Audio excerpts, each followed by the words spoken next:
Here's Ray in Maryland. Hey, Ray. Hey, Eddie, what's happening today? Hey, man. Oh, by the way, I really enjoyed that Rocks Tuesday night. So good. So Wednesday. thank you guys for Wednesday. Wednesday night. night. Yeah. I got my days all mixed up. I had a couple of. You mentioned what other debut albums you could pit up against Van Halen 1. And Blizzard of Oz came to mind, the introduction of Randy Rhoads. That might hold its own pretty well against it. Yeah, but I still think Van Halen takes that in a landslide. I bet it'd be really close because there's a lot of Rhodes fans and a lot of Eddie fans out there. I think it would be pretty interesting. Sabbath's debut was really good. I don't think Holy Diver by Dio would hold its own quite, but that's another good one. But, I mean, even a show just where your favorite debut records, we can go any year, anything. I think that might be pretty interesting.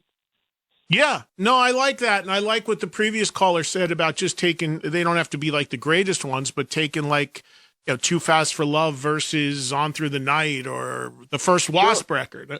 First Wasp album was really good too, or the first LA Guns versus Too Fast for Love or something like that. I mean, that's all stuff that I think that we could absolutely do. And yeah, just even list your top 5 debuts. That also could work, Ray.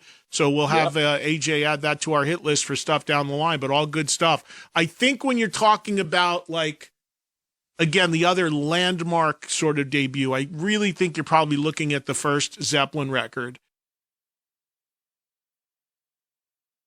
I think the way where we're headed with this is what a previous caller said is probably just let's do a list show of your top 5 favorite debuts and not necessarily pit something against each other like we did yesterday and just come up with top 5 debuts, which some of these records may be on. And we even had a guy call earlier that says he loves the first Bon Jovi album and he put that on there. I mean, that's not one that would come up. And again, Bon Jovi's one of those cases where if you look at that band, the definitive record is certainly Slippery When Wet, which is the third album. But if we did a list show, it's not about